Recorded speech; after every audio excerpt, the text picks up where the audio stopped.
Welcome into NBA Now. We've got some jerseys available for you guys at chatsports.com/NBA jerseys. Wanted to tell you guys about these deals before we go ahead and get into the latest around or on today's show. Chatsports.com/NBA jerseys. We got Steph, LeBron, Tatum, Luka, all kinds of different jerseys available just for you guys. Man, look at the Mavericks little alternate greens there. Those jerseys and a whole lot more are available for just about $100. Get a LaMelo Ball jersey. Chatsports.com/NBA jerseys. That link is in the comments. It is also in the description. Don't miss out on this deal. Chatsports.com/NBA jerseys.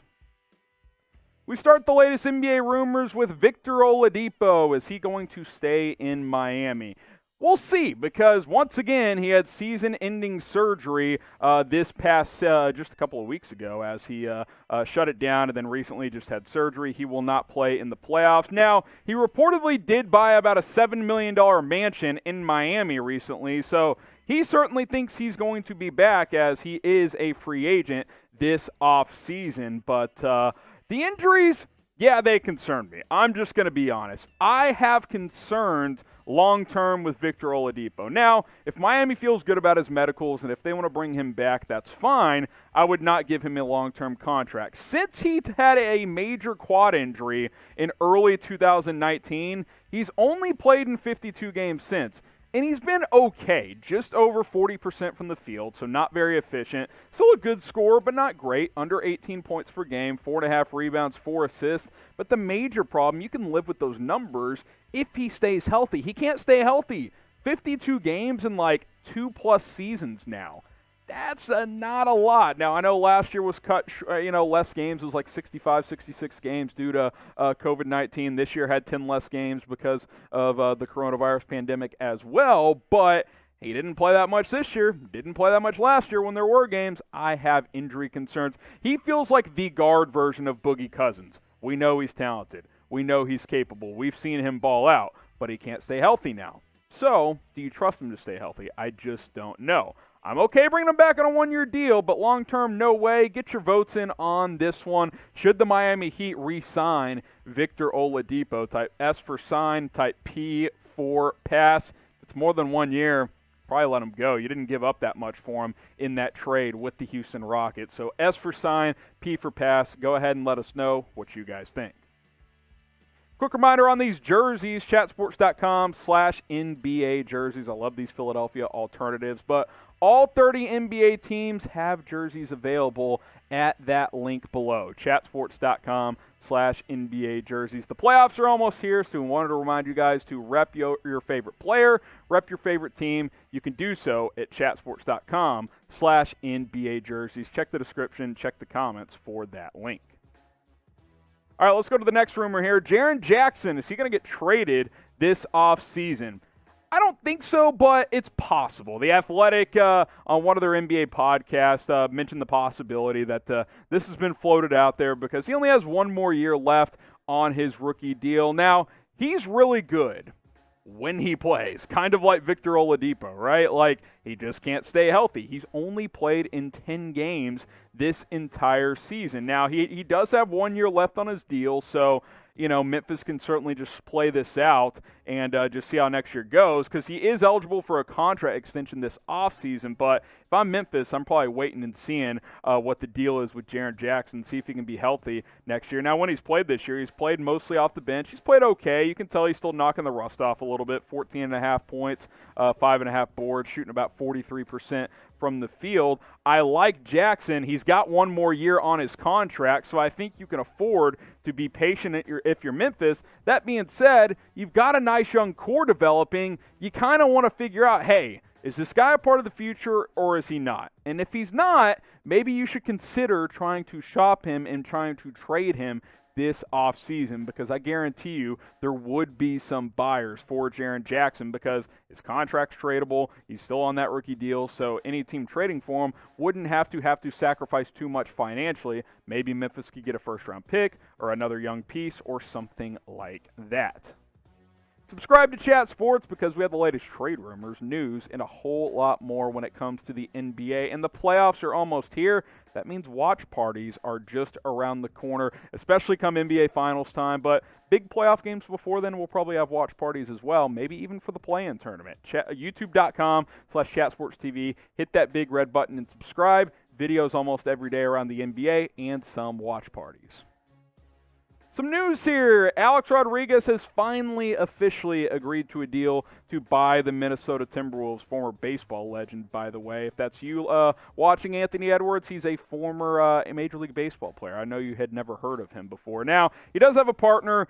His name is Mark Laura. He is basically a tech investor, a billionaire, so it's not like A-Rod went on this alone, but they are going to be equal partners according to Shams Charania, and full ownership will take place officially by the 2023-2024 season. So it's going to take a couple of years here. They want to kind of purchase the T-Wolves in chunks here, but they have agreed to make a purchase for $1.5 billion. So A-Rod's set to be an owner for one of the 30 NBA teams. Now, Minnesota could be an exciting team for years to come. You still have Karl Anthony Towns. You've got D'Angelo Russell, who is finally back and healthy and playing pretty darn well. He's one of the better fourth-quarter performers in the NBA. And Anthony Edwards is one of the Rookie of the Year candidates. Both those guys averaging over 19 points. You've got some other intriguing pieces. Jarrett Culver. You've got that first-round pick this year. If it stays with Minnesota, if it's not top 3, it'll go to Golden State. So Minnesota has a chance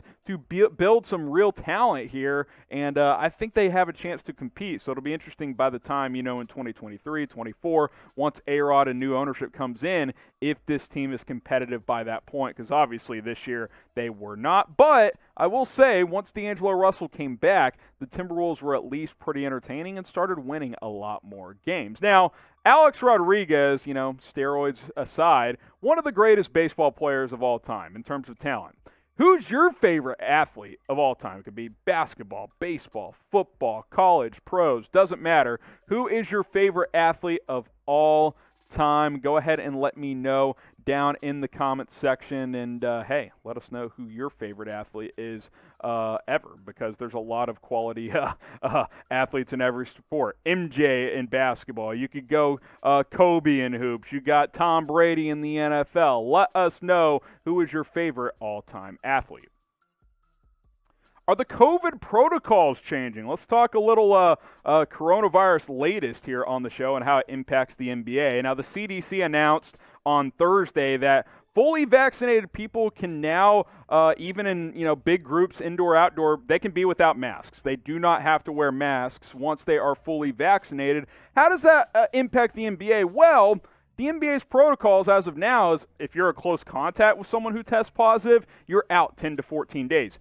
Reportedly, they might look to, soften those protocols just a little bit. So keep that in mind there. And I think this would be significant if you lessen the protocols and the seriousness of them. That means, if a playoff or LeBron James runs into someone with COVID and gets a negative test, he won't necessarily have to sit out 2 weeks if they decide to change their protocols. As of now, the same protocols are in place, but I think come playoff time, they might loosen those up just a little bit with the CDC making a new announcement. Here's what Shams Charania tweeted, broken this up into 2 tweets here. Sources: the NBA and NBA Players Association are discussing modifications to the health and safety protocols in light of the CDC guidance that fully vaccinated individuals do not need to wear a face mask or physically distance except in certain situations. In the meantime, current protocols remain in place. So no changes as of now, but I do think the NBA will continue to monitor and listen to the medical experts. And if the CDC is saying, hey, if you're vaccinated, you're good to go, don't need to wear a mask or anything like that, then maybe they will loosen their protocols come playoff time. Let's get into some Lakers news and rumors. And LeBron James, well, looks like he's going to be heading back. Now, this isn't confirmed, but the report was that he probably could have played against the Rockets on Wednesday, and now, with their game against the Indiana Pacers on Saturday night, the expectation is that he will return to the floor. Now, as you Laker fans know, LeBron has missed 26 out of 28 games. Good news is, he practiced earlier this week, No pain in his ankle for a few days now, according to ESPN's Adrian Wojnarowski, which means King James is expected to return for the Lakers' final 2 games this upcoming weekend, and then, of course, come playoff time. Now, LeBron, while he hasn't played a full season due to injuries, he's still King James, right? He's still one of the best, if not the best player in basketball. 25 points, 8 rebounds, 8 assists in almost 34 minutes per game. And you're probably thinking, well, I feel like he hasn't been as good this year. Well, he actually has. Look at what he did last year. The assists are down a little bit this year, but overall,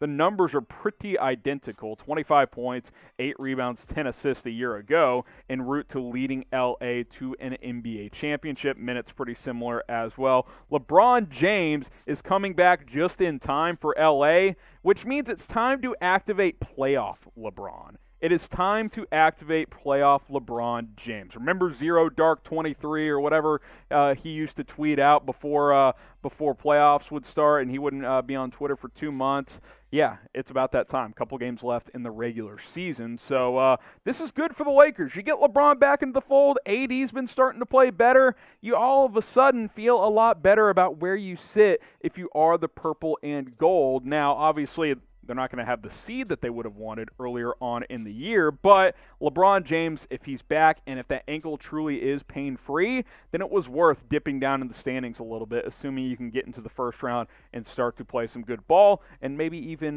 make a run back to the NBA Finals. So what do you guys think? Can the Lakers still repeat as champions despite the struggles, despite the injuries down the stretch? Type me if you think they can. If they're fully healthy, they absolutely can repeat as NBA champions. So type me down in the comments if you believe that the Lakers can repeat as NBA champions.